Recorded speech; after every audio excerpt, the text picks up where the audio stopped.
my calculations are correct, when this baby hits 88 miles per hour, you're gonna see some serious shit. They're here. Do you really think you have a chance against us, Mr. Cowboy? Yippee-ki-yay, motherfucker. It's showtime. Right, welcome everybody to another episode of the VHS Strikes Back. I am one of your hosts, Chris Phelps, and my co-host and very good friend is Mr. Dave Horrocks. Hi Chris, and hello to all listeners out there. Welcome to the VHS Strikes Back, the show where we dust off the old video player and go on a nostalgic journey to look at the good and the bad movies of yesteryear. Now Chris, you confidently predicted that whatever we review this week would be better than last week's Exorcist in your humble opinion.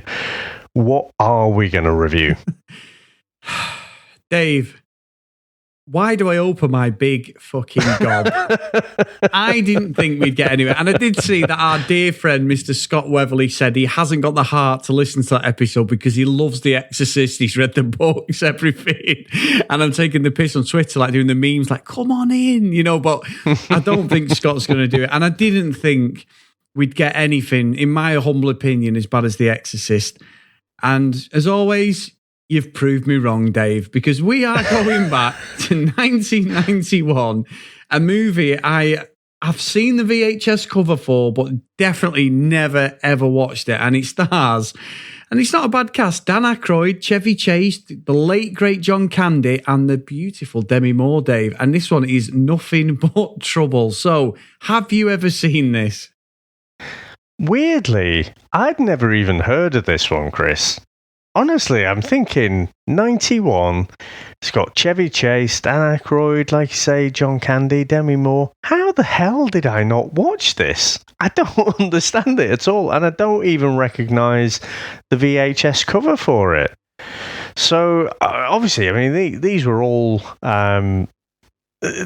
actors that had seen and been interested in watching the movie at the time, but yeah, I just never seen it. And so when I saw the cast, I thought, oh, maybe this is a little gem that that we can watch here. And I'll keep my powder dry for the minute, but quite glad that we were unearthing this one in a way. Well, it was had a budget of 40 million, and it was the love child of the Aykroyd brothers, Peter and Dan Aykroyd, and it made a 40 million budget, Dave. It made 8.4 million, my friend. Now that might be why I have seen this VHS cover. Definitely, I've definitely seen it at some point now. My local, I think it was Sound and Vision was near us where I lived in Manchester. And obviously later on you got like Blockbuster and Global, but I have definitely seen this. Fuck me. It must have literally been a one and done. I bet it was on them VHS. You know, sometimes you get a couple of copies, wouldn't you, of a popular one? And then you'd have them in maybe 2 or 3 copies. But then when you had that one copy and you'd see it on the shelf and you'd grab it and it'd be like, oh no, it's fucking got nothing. It's not got it always had the case behind it with the proper video in, didn't it? Blockbusters, yeah. And our Sound and Vision near us did it because it was literally about 30 yards away from our house. We used to always go on the local one. But yeah, this is unbelievable. You know what, Chris? I mean, you've just triggered an old dormant nerve that I had there because, as you know, from about 96 to about 99, I worked, part-time in Blockbusters and that. And that was the convention they always had. So you knew the film was there if there was a box behind the cover box. Yeah. But the amount of times every fucking shift I had to explain that to someone and they're like, but this is the box. And it's like, yeah, but you need the box behind the box. Oh, it's ridiculous. Because a lot of video stores, to be fair, like especially the independent ones, you just got the cover box and that was it. And once, the film was taken out, they took the cover box off. But because Blockbusters wanted to make sure you could see all the available films, that's why they had the little blue and white boxes, weren't they? Oh, God, yeah. Old school, Dave. And you're right. Like, I've been at the VHS, at the Blockbuster store, and I'm sure you, as someone who worked there, and I've been hovering on what people drop into the fucking box and asking them to... Oh, the drop box, yeah. Has that come in? Like, I went through that phase when I said we won, it was called Titles, that my granddad won that year-long thing, when it was, every night I had a video, I've mentioned it before. But I've honestly remember sitting there and like, is it coming? And I was waiting for like a wrestling one to come back. Oh, it was unbelievable. You know, the one film that I remember where people were hanging around and watching for people dropping movies off or sticking it in the Dropbox, and someone would come in and drop it in the Dropbox. Like, is that it? Is that it? Yeah. It was Blade. When Blade came out, it was a massive success, you know, for the video store. And I was in this big, you know, one of the really big blockbusters as well. And yeah, it's annoying. Because you had to wander over to the Dropbox and you're like, look, we're not closed, mate. Can you just fucking move your legs and get in here? And it's mad, isn't it? I was a right miserable bastard when I worked there, I tell you. Don't go speak to miserable Dave over there. There's an anti-vacuum. He doesn't want to be here. No, but I get it. Yeah. I get it because, you know, I tell you, while I'm on my fucking soapbox of things that used to piss me off at Blockbusters, Chris, I used to when I worked in the smaller stores, like you were just there on your own, and like finish up about 11 o'clock at night. And then someone wanders in about 5 to 11. Can I join, please? Oh, my God. Fuck off. I think I only did it once where I was just like, no chance. Sorry, we're closing in a minute. Isn't it mad, though? Yeah, sorry. You'd have like 2 forms of ID and like, you know, pay, you know, a utility bill or something like that. Just some people you just know it's like, you've not got it, have you? You just think you're just going to wander in and join up. So, yeah. Unbelievable. God, those were the days. But it's bad, isn't it? Because for us and people our age, that doesn't seem like such a long time ago for me or you to go and rent videos and then DVDs. Obviously, the early 2000s, it switched over. Obviously, mid-2000s probably. And it switched over. And I remember going in 2005, I had a job interview where I work now. And the day I went for the interview, I come home and I boxed up about 300 videos and traded them in, Dave, for 2 fucking PS2 games like a bell end. Some fucking belters like The Godfather. There was all sorts on there. The No Cheat, No Surrender collection, obviously, worth a lot. And I remember going in and it was like, that's worth 50p.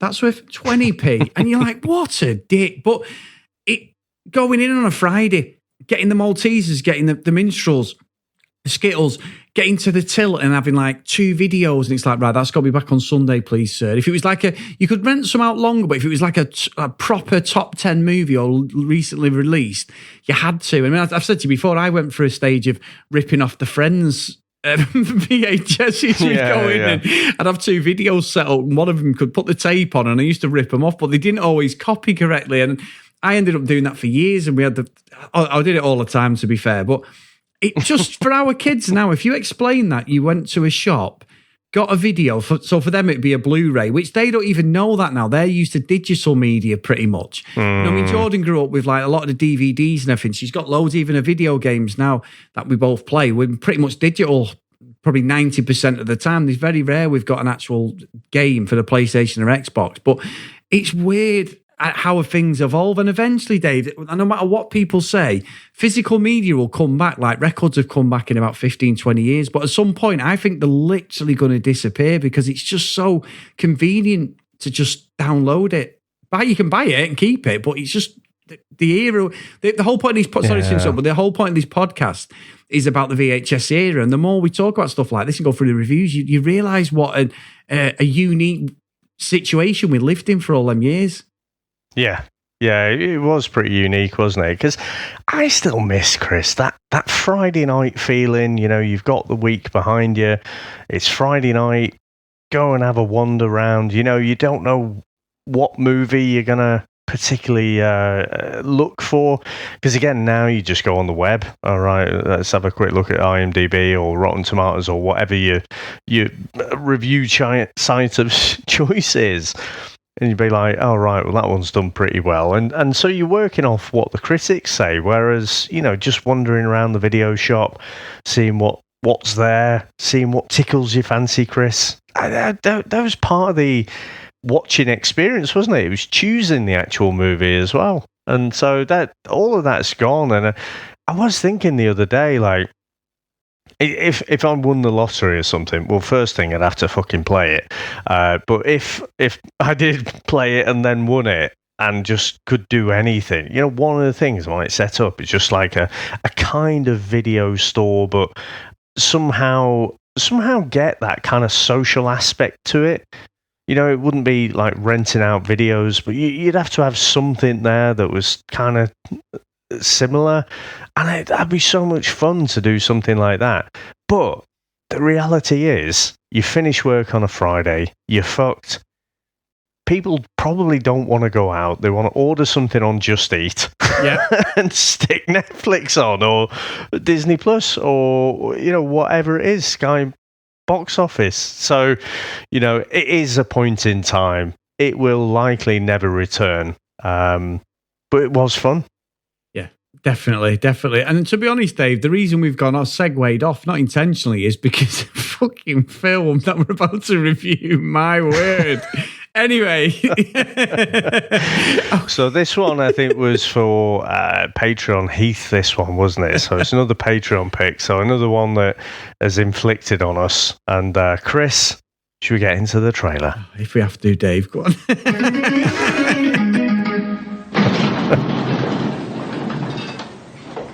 Give me the keys, Mike. Chevy Chase. Hey, you just passed the Garden State Parkway South. Don't worry, I'll get you there. Demi Moore. Oh, no, cop. Driver, step outside the car, please. John Candy. Redham? Yeah, that's nice, thanks. The lower back, please. I got an itch right up in there. It's good, thank you. Not today, sir. This may be Valkenvania, but it is still America. And wouldn't mind, would you just write a ticket here, or we could settle it some other way, perhaps? That's not the way things work around here. What is this place? Revolving District Court for the Village and Shire of Valkenvania is now in order. The Honorable Reeve Alvin Vulcanizer presides. Dan Aykroyd. Put out that dog rocket! Nothing but trouble. So sorry. Hey, you and I ought to spend a little more time together. I'd like that. Would you? Welcome to the last resort. You look pretty this evening, sister. Doing something different with your hair? Where something's always cooking. How about a nice Hawaiian punch? You're some good friends. Okay, let's eat. Where someone's always shaken. And anything's better than house policy. What's house policy? Well, whatever man touches her's the one she keeps. What? All they wanted Oh, no, wait a minute. I just went through a damn stoplight. was a little getaway. I think the two of you'd make a perfect couple. You make this the bride. No, not in front of all these people, Your Honor. Now. All they got was nothing but trouble. While hosting a party at his Manhattan penthouse, financial publisher Chris Thorne, played by Chevy Chase, meets lawyer Diane Lightson, played by Demi Moore, and agrees to escort her to consult a client in Atlantic City on the following day. Thorne's clients, wealthy Brazilian siblings Fausto and Ronaldo, meet up with them and invite themselves along. Chris takes a detour off the New Jersey Turnpike, ultimately ending up in a rundown village of Valkenvania. Now, Chris, you are not allowed to say that this is fucking shit. What? If you weren't allowed to say that, what would you say about the opening of this movie? Fuck off, Dave. just cut your legs off, haven't I? So what I will say is, this film is fucking horseshit. This is. You can't just go with a slight variation on the theme there. All right, it's fucking wank, Dave. Right, this film. Now, I'll give a bit of context. Now, we did National Lampoon's Christmas Vacation. I didn't necessarily enjoy it like I'd done as a kid. And I think what it is, I don't like Chevy Chase. Like, I loved Chevy Chase as a kid. I loved him. And the original National Lampoons, I still watched. Like the One to Wally World with, John Candy in it, Christy Brinkley, and then you've got the European Vacation. Two great movies. I love a bit of Beverly D'Angelo, his wife, and obviously Chrissy Blinkett, beautiful woman. And I loved them. They were daft movies, and I could probably still watch them now. But because I know, and it's probably been a bit biased, what an absolute arse Chevy Chase is in real life, Dave. He's an absolutely horrid man. When I watch stuff like this, it almost feels like he's playing himself. So you've got this dynamic, haven't you? I mean, Demi Moore must be about 20 in this, Dave. She must be. And Chevy Chase is there. He's this, he gives the fucking... He's about 50. About 50, yeah. He's coming off the back of probably Christmas Vacation at this point. He's still got a bit of a star power to him. And it just starts like... It's a bit like Planes, Trains and Automobiles. He's this well-off like businessman, and he's doing these weekly updates. He gives one to the guy who works at the business who, what's he called? The guy who does the valet. He gives one to the valet who reads it, and it's all hammed up a bit, and he's going on about different things. And obviously she sort of bumps into him, but the whole thing is just terrible. I mean, Dan Aykroyd and his brother, they've made and produced some movies over the years. Obviously, I know Scott probably won't listen to this one. He might say he likes this one because he loves Ghostbusters, but this is one of the worst films I've ever seen, Dave. And I struggle. I really struggle. It's on for 94 minutes, and it's about 90 minutes too long. It is absolutely garbage. The acting's terrible. Chevy Chase is just unlikable as the lead. There's no direction on it. And I think the fact that, like, when you meet Dan Aykroyd, fucking hell, this is the most self-indulgent bit of fucking filmmaking I've ever seen, Dave. It's terrible. I'm sorry, I've ranted a little bit, but it's fucking awful, this film. A little bit. Right. The thing is, I can't disagree with any of that, really. I think the problem is, Dan Aykroyd, by this point, has got a fair body of work behind him, hasn't he? Yeah. He wrote Blues Brothers, Ghostbusters, he did Spies Like Us, Dragnet, he did Ghostbusters 2.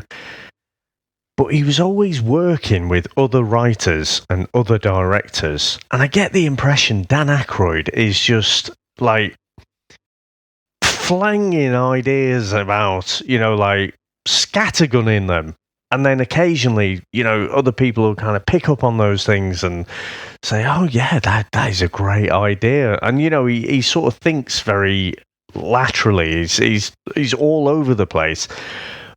But if you give the reins to someone like that, it's not, you don't end up with a good outcome. So this is like, he's thrown everything at the wall to see what sticks. And nothing does. I don't think anything does. I can't think of a single redeeming thing about this movie. John Candy, we both love. And it's such a forgettable performance. Chevy Chase, absolute unlikable, lecherous git. It's just, you could see he's sort of drooling all over Demi Moore. Like you say, he's like at least half his age. And you're like, what are you actually trying to do there? Dan Aykroyd, like you say, absolutely self-indulgent. Was he trying to make his nose look like a knob? I'm not sure, but it really did. Yeah, it did. He did. I'm glad you said that, because I noticed that as well. Yeah. And this gets 13% on Rotten Tomatoes. And I don't know how it's got that, to be honest.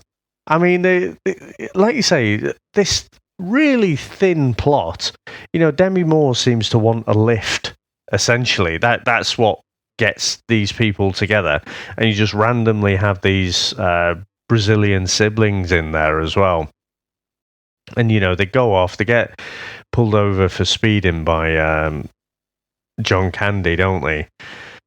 And then, they get taken in. And then you see, they get kind of put off to the side, don't they? They're not going to get tried there and then. And then you get these other guys, like these druggies, and they get put through the bone stripper or something. It's like this weird it's like this Batman 66 contraptions. So he sentences them, and then they go off. And then it's like something that's built by the Joker or the Penguin from, the Cesar Romero days. That's so true. I've mentioned Anna about that episode of him being in the quicksand cake, the birthday cake, and it goes off. It's like, you're so right, Dave. We see it with the Mr. Freeze Batman, don't we? Batman and Robin and Arnie, and it's terrible, and all that. But honestly, you've hit the nail on the head. I couldn't put my finger on what it reminded me of, but that is so, so true, Dave. Yeah. And none of it makes sense. The physics of it doesn't make sense. Like, what's actually going on there? But you're thinking, oh, right, okay, so it's going to set up that, the Chevy Chase and co are in peril, but actually they're not. Well, they're going to be fine at the end, but we need to kill off these scumbags who we don't care about to just show that this Dan Aykroyd character is a bit of a loose cannon. And Chris, I mean, the film's tone, I'm reading here, it was compared by critics to films such as Abbott and Costello Meet Frankenstein, Psycho, Texas Chainsaw Massacre, and the Rocky Horror Picture Show, as well as the Munsters. Now, you throw all of those things together, and surely immediately you're thinking, this is going to be a mess. Yep. and that's what it is. I can't think of, I can't think of anything that was particularly memorable about this. I mean, Valkenvania, which is just off the New Jersey Turnpike. What the fuck? is this aimed at 6-year-olds or something? No. I'm not sure. And you know what? When we've lost you, the voice of reason, then you're on to hiding to nothing. You are the fucking yin to my yang, Dave. I go in 2-footed hobnail boot in it, and don't think about the consequences. But when you're out, we're fucked here, because we're just going to be in complete agreement. I think the story makes no sense. It feels like it's a play, like something you'd see on the stage. Exactly like you said, Batman 66. It's hammed up. There's a bit of lechy stuff with Demi Moore.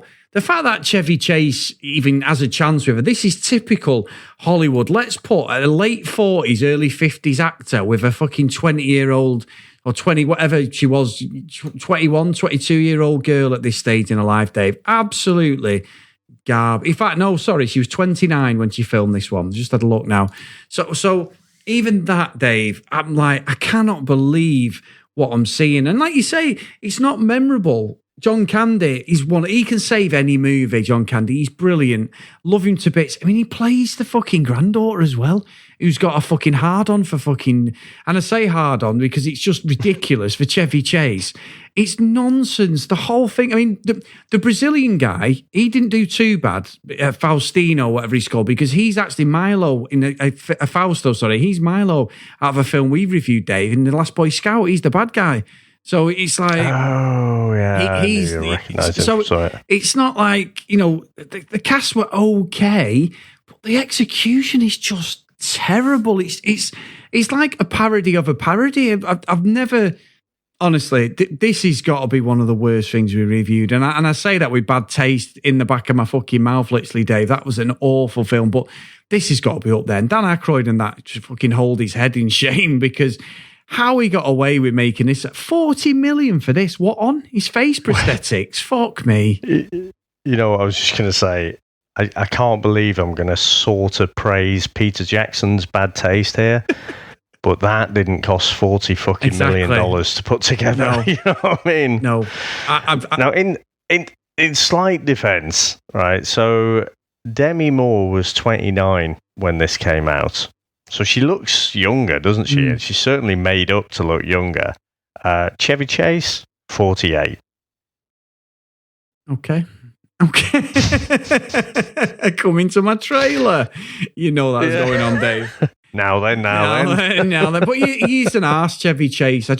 I've really gone off him, and I think he's not even funny in it, Dave. Look, Fletcher lives. That's the biggest thing, isn't it? I mean, you hear all these stories about Chase, and he is a twat, which is why he ended up, after the 80s, really didn't work for years, like on anything big.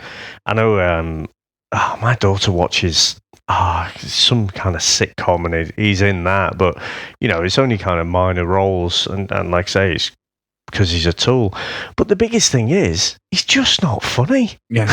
There's nothing. He's not funny or likable in this. No. And I don't know, what he's there for, really. No, because you're right. When you look at him as Clark Griswold, he's this lovable buffoon. He's got a heart of gold. He wants the family to have a great adventure or a great Christmas. Whatever he's doing, there is proper love and sentiment behind his character. You can get behind it as fathers as well, but you could get behind it as kids as like, he's a nice guy, isn't he? Until he gets Apart pushed. From when he's sort of skinny dipping with he's the young girl. Yeah, he's leching over Christy Brinkley and that. But forget about that. But his heart's in the right place, innit? And the thing is, Dave, that was accepted. Like, as adults, you'd be like, if you got caught getting a fucking knee trembler off some girl on holiday, you're getting divorced. But when I was a kid, I used to think he was a legend. Like, oh, she's fucking mild. I mean, I thought Beverly D'Angelo was fucking fit, but especially in the first one. But in this, you're like, well, you can understand, can't you? But then you get older, you're like, you fucking sleazy fucker. But you did accept it. And then when he finally has, in all three movies, he has that absolute psycho moment where his head just fucking blows off. It's funny because that's what it's building to, don't you? I mean, the Christmas one, even though I think it was amazing, he's there kicking the shit out of the reindeers and everything, and it's been one disaster after another, and he keeps rolling with the punches. But in this, he's almost trying to be Steve Martin at the start of Planes, Trains and Automobiles and sort of way through it, but it's just not working at all. He's trying to be that sort of, I am a nice guy, but I've got to be serious because I'm this fucking exec and stuff in Chicago or New York, wherever he is. It just, for me, it doesn't work at all. And I think that's probably the biggest travesty. Dan Aykroyd, forget about it. Fucking hell, it's got to be. I mean, he got gold. Was it Razzers? 12 Golden Raspberry Awards for his performance in this, Dave. Dan Aykroyd. That is fucking terrible. I mean, it's awful. Yeah, I mean, again, I kind of, the performance is what it is. I don't think Dan Aykroyd was particularly any worse than any of the others, but it's the fact that he's the writer and director.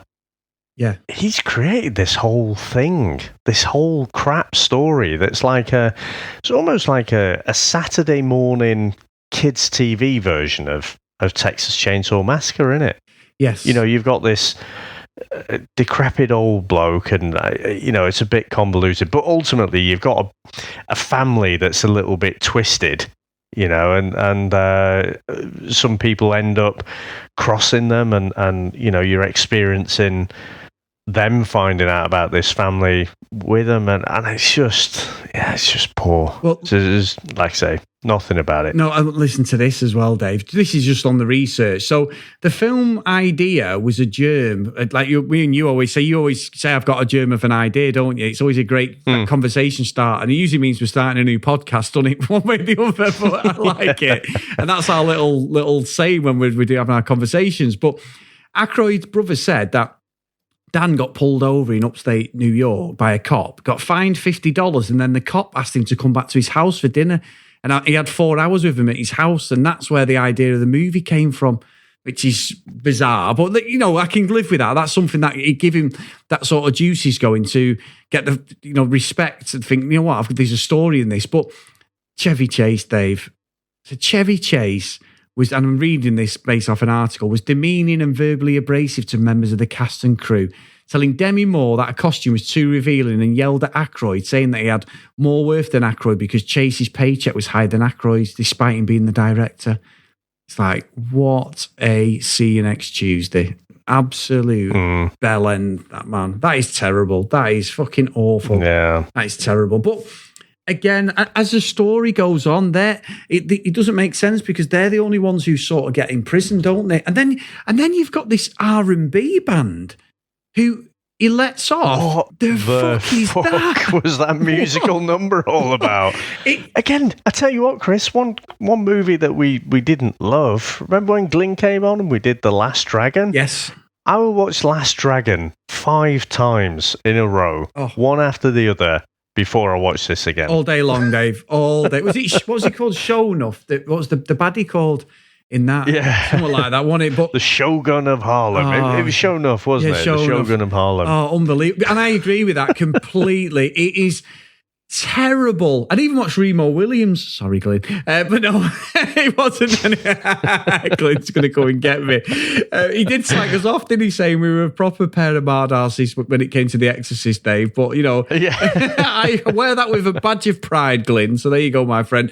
But no, it's just when they start singing and doing this R&B thing, I'm like, is this fucking some sort of Arrested Development fucking covers band? What is this? And Aykroyd's character lets them off. I'm like, oh my God. I tell you what, Chris, actually, you've just reminded me. Tupac is in that band. Oh, is he? Oh my God, I didn't even see it, Dave. I actually, at that point, I'd rolled my fucking eyes and put my head down. I was like, what the hell is this? That is, I didn't know Tupac was there. That's fucking, must be his first ever movie. Yeah. It's just, I mean, it's he's got like a baseball top on, like a New York Yankees baseball top. I mean, it's before he's beefed up and stuff. But yeah, young Tupac. That's there you go, Chris. I guess that's one little thing that's decent about the movie. Okay, now that's fucking unbelievable. And blink and you miss it. But no, it's one of them things. You would go down a rabbit hole in this and watch it. You won't. I'd never watch it again. But just to read the stuff probably on Chevy Chase and apparently it got stripped down though, Dave, to a 13. It was actually a violent movie, so they actually cut it to shreds. I wonder if all the best bits are in the R-rated bits. Maybe let's get the Aykroyd fucking cut. No, let's not, because it will not improve it.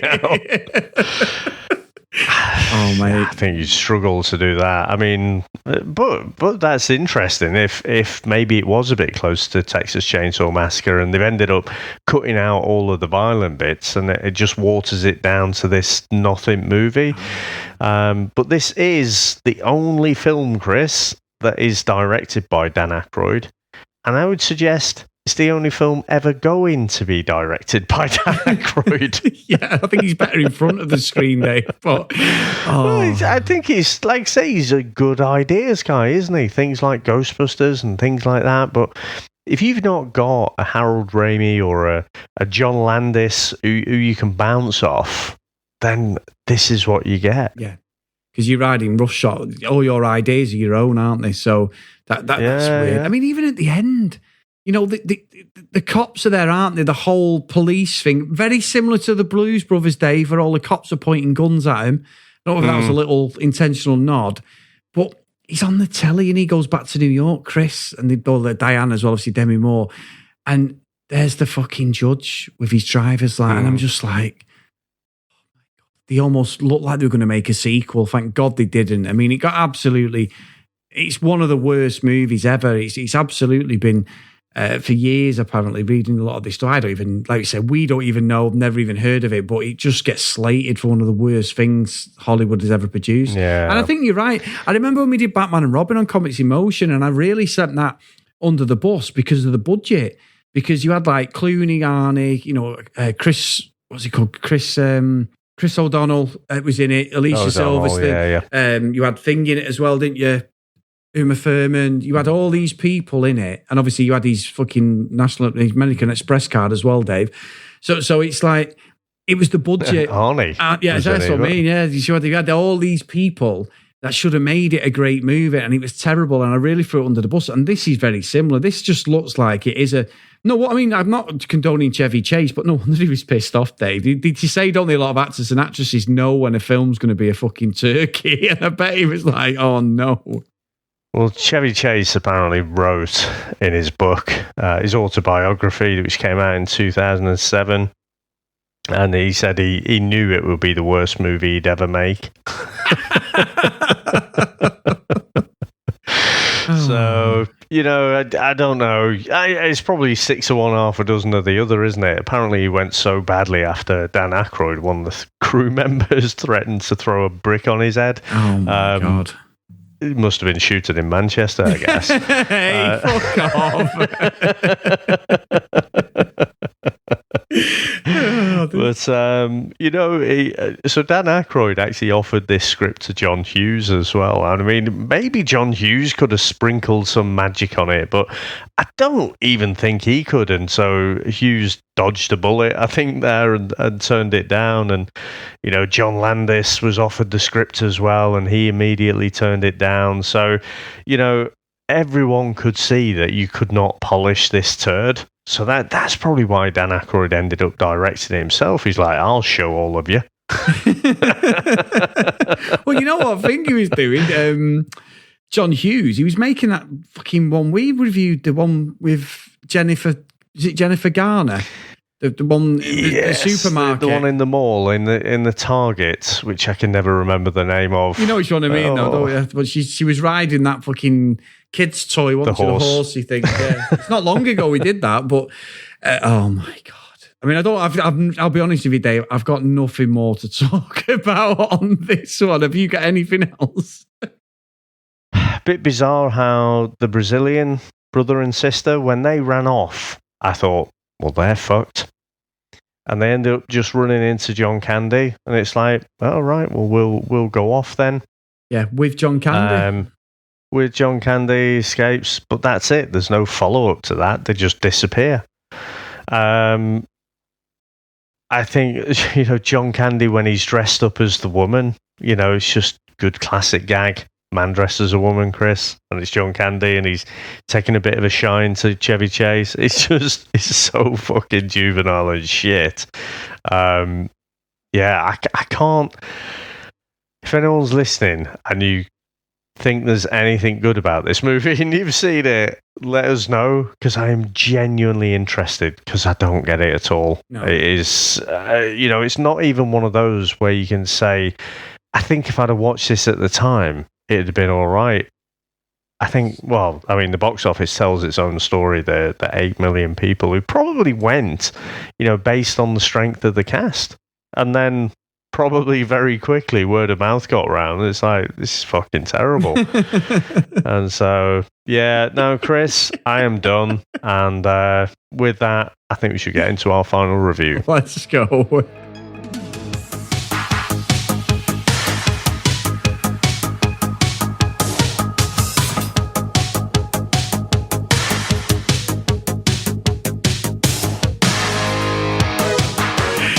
Dave, let me go first, please, for the love of God. So this is atrocious. There's no story. Chevy Chase is one of them leading actors in it who's just not redeemable. He's an absolute prick in real life as well, and I'm happy to put that on record. Demi Moore is beautiful, but my God, so glad she got Ghost around the same year as this, Dave. Unbelievable. You wouldn't even think it was the same actress. I think this was the same year as Ghost, 91 or 92. I think it was. Oh, fuck me. What was she doing? Accepting any fucking paycheck at this point. I mean, Ghost was phenomenal. This is terrible. John Candy playing as the cop and then playing as the granddaughter. Whoa, fucking full, Dave. Absolutely awful. But Dan Aykroyd gets the award. He is truly terrible. He is it's one of the worst characters I've seen. He's not funny. It's just, there's nothing about him redeems himself, and there's just nothing about any of the movie, bar the random R&B fucking slot we got near the end, which made it feel like we were watching some production on the West End or something like live, like a play or a pantomime. It's terrible. So it's going to Alderaan. I never want to see this again. I don't think it's as bad as Bad Taste, but it's pretty close, Dave. And I think you've got a point about the budget. So either way, these are two of the shittest movies you've ever reviewed. So Heath, you have done us, my friend, and I applaud you, because I love to talk about stuff like this. So what about yourself, Dave? Yeah, you say about the budget, it's an all-star cast. And, behind the camera, you must have some top talent working there. So to frivolously run through all of that is pretty terrible. Whereas, Peter Jackson, he was filming it at the weekends with his mates, wasn't he? Yeah. So you can't compare it like for like. So on balance, if you're grading this on a curve, I'd have to say Bad Taste is better. But what's that other one? I think it's Brain Dead. Someone was sending the bloody clip of that, and like some bloody old woman squirts out some fucking pus into some guy's custard, and he starts eating it and stuff. It's like that actually reminds me of where Dan Aykroyd was eating the hot dog. You see that bit? Yes. It was fucking rank. Just like absolutely horrible. Chris, I have got nothing good to say about this. The cast led me to believe that this might be some kind of untapped gem, you know, something from the archives that maybe wasn't financially successful at the time, but maybe a little bit ahead of its time, and, you know, people just didn't get it.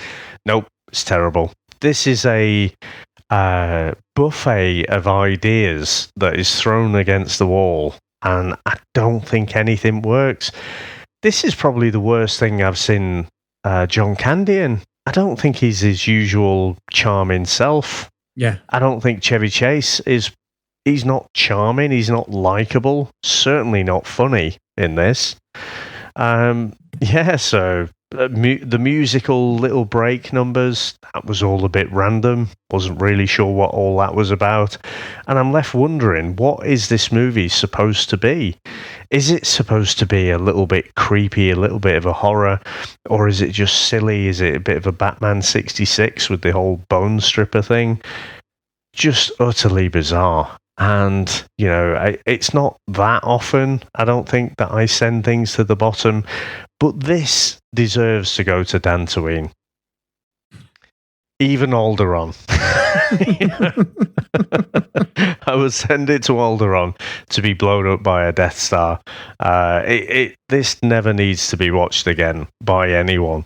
So if you've made it this far and you're wondering, maybe I should watch this, you know, just for curiosity, don't bother. And if you're saying it, don't watch it. Yeah. You know, my word is not always the fucking gold, Dave. But if Mr. Horrocks is saying don't watch it, guys. That's all I'm going to say. But no, look, Dave, we have to do these movies. It's what the show's built on. I do love what it is. When I'm watching the movie, I'm like, fucking fuck my life. But then when I'm actually talking with you, I love it. I absolutely love it. There's nothing better when it's just me and you just talking nonsense about these movies. It's just what makes a show for me. Yeah, no, it's good, and it's good to think back at, you know, to that time, you know, and you think, Chris, we did a 91 movie not so long ago, didn't we? Point Break. Yes. That's a fucking early 90s movie. It's a good movie as well. Yeah, so, I'm glad we watched it. Didn't even know this existed before it was suggested. And so, yeah, glad I watched it. We'll never watch again. Thank God.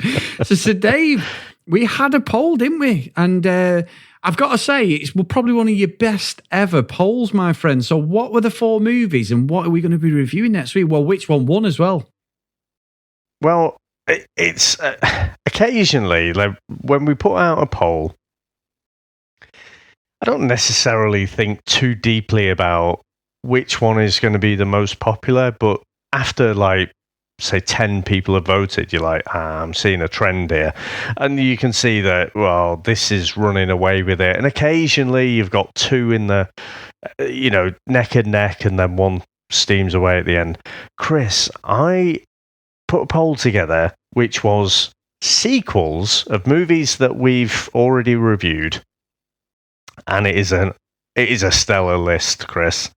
It is The Godfather Part 2, Lethal Weapon 2, Beverly Hills Cop 2, and Die Hard 2. Not a bad list, is it? Hey, Dave, they're all fucking some of my favourite sequels ever, especially Beverly Hills Cop 2. They're all in your top 5, aren't they? Along with the originals. And Smokey and the Bandit and Cannonball Run. All in the top 5 movies. Don't be getting fresh now, Dave. But Chris, it actually went. So the winner was Lethal Weapon 2, and so that's what we're going to review next week with 28%. Next you had Die Hard with 25%. Beverly Hills Cop 2 with 24%, and Godfather Part 2, 23%. So it's all really, really close, Chris. So thanks to everyone who voted, and let's listen to the trailer. Who is it? Police, open up. How do I know you're the police? After I shoot you through the door, you can examine the bullet. Open up. Mel Gibson, Danny Glover. Come on, let's go, Raj. Oh, no, we shouldn't go. Let's go. Come on, Raj. Don't be a killjoy. Come on, we're back. We're bad. You're black. I'm mad. Come on, man. Hey, listen. If we're going, shouldn't I have a gun? No. Now, get ready for something lethal. I'm surprised you haven't heard about me. You know, I got a bad reputation. I mean, sometimes I just go nuts like now. Because the magic Gun! is back. Are you all right, man? Yeah, I'm okay. Where were you, man? You're my partner or what? Why didn't you follow me down? Yeah, why don't you follow him down? Shut up! I'm 7 floors up! Lethal Weapon 2. You go first. I'm really too old for this. You go first up, hurry. Eeny, meeny, miny. Good police work, officer. Come on. No. Back to my place. Hey, I'll even cook. You're lucky. I have to live with that. You're not gonna make it. I'm gonna make it. You know, there's not enough room. You were right, you know. Yeah, there wasn't enough room. Lethal Weapon 2. This time, they're not taking any crap. Just get off me, man. I don't want anybody to see us like that. Well, Chris, I have to say, for me, this has been a number of years since I watched this one. But I think I seem to remember this one's possibly your favourite out of the trilogy, if I remember right. Lethal Weapon? Yeah. No, the first one's my favourite. It's Beverly Hills Cop. Was it the Beverly second Hills one, Cop that the second one is? Yeah, the second one. Look, I love all of them, but Beverly Hills Cop 2 is a special place. Lethal Weapon 2, I love, and it's got loads of stories about it, Dave, because obviously our great friend Max Byrne had said he's ready with his I think he's what's called Josh, the guy who's South African. I'm going to save my impressions for next week, but he said he's got it up his sleeve, Dave. So I'm really, really looking forward to doing this one. And just because I think it's more from a selfish point of view, because it is my movies. All four of them I'd be happy with. But I can just see it on my left-hand side, Dave. I got it primed, ready. My Lethal Weapon Blu-ray Collector's Edition. It's just got my name written all over it. Nice. Well, that's what we've got for this week. And Chris, do you want to do the roll call of honour? I do indeed, Dave. So just before we go, guys, patreon.com/VHS Strikes Back if you want to support us. Big thanks, as always, to all our patrons. Thank you, guys, for supporting us. Even Heath, who picked this movie. No, thank you, Heath, for joking, mate. But really, really good, really good. So we've got Matt, Heath, Haley, Dylan, Ken, Lucky Lulu Green, Herb, Jax, Math, Blake, John Hammond, Brent from the Cinema Chat podcast, and Mr. Tony Wonderful Farina. So great support for us as always. And if you want to follow us on social media, guys, at VHS Strikes Back. If you want to email us, the VHSStrikesback@gmail.com. So thank you so much, my friend. And Dave, I'm going to go off and have a long bath, even though I've not got a bath, and just try and wash this away from my fucking being. Well, Chris, before we go, we do have an Apple Podcast review to read out. Oh, nice. So thanks very much for that. It is entitled Hilarious. Tears regularly streaming down my face. Honestly, watching this last movie, they were down mine as well. Tears regularly stream down my face when I listen to this show. Two very funny guys. It's not the most insightful or in-depth film analysis podcast out there, but it's definitely the funniest. Thanks for all the laugh, boys. And that's from Bruce86. So thanks so much for that. And I agree, it's not the most insightful, Chris. No, it's not. But Dave, that's what we love. So thank you again, guys. So good. I love the like we were just chatting about the video stores and stuff before. I just fucking love it. It's probably my favourite. Yeah, it is. It's fucking brilliant. It's just good for us to just chat about it, innit? And like you said, all the stories, you've been there. You've been on the other side of the counter. I've been that annoying prick who comes in there. Don't say I'm annoying all the time, by the way. I'm the annoying prick who come in and video stores for that.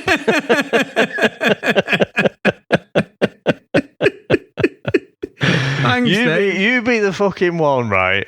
I know. You know me. Be the one. It's not working, this one. It's like, but you got it out 3 days ago. Yeah, it's not working. I've not done Tell anything me you've with never it. done it. Yeah, I've never. Honestly, Dave, I think we need to go now. Obviously, no one from Blockbuster knows because they're not going anymore, so it doesn't matter.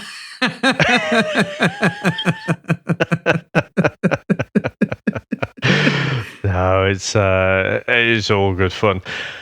Chris, the thing is, how are you going to finish us off this episode? I've been trying my hardest so that it ended up being you, Dave, and you have done me big time. So what we're going to do is we're going to waste a bit of time as always, and I'm going to, pick out a quote from this memorable... Good fucking luck. Yeah, from this memorable fucking movie, Dave. And I've got a couple for you, Dave, actually. Oh, I see. You know what? I've just spotted one, but it's fine. I'll let you go. Hold on. Oh my God, Dave! I don't know. Did you spotted one? So I'll do it then. So I spotted a line, which is a line out of the movie, but it is perfect for this movie, Chris. And it simply says, "Thanks for the espresso maker and the bag of shit." I'll see you next time. It sums it up, Dave. Bye. That's it, man. Game over, man. It's game over. What the fuck are we gonna do now? What are we gonna do? Maybe we could build a fire, sing a couple of songs, huh? Why don't we try that? We better get back, because it'll be dark soon, and they mostly come at night. Mostly. I'll be back. That's odd. We came, we saw, we kicked its ass. Wax on, wax off.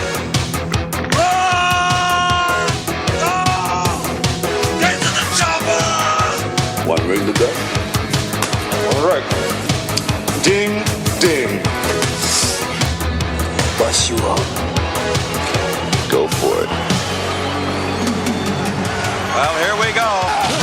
Ain't so bad. Ain't so bad. Ain't so bad. Come on, ain't so bad. Ain't nothing. Come on. You must be crazy or something. I'm crazy. You just a stupid fool. Maybe you crazy something. I ain't breathing heavy. He's a fool. He's stupid. I'll see you in 6 months.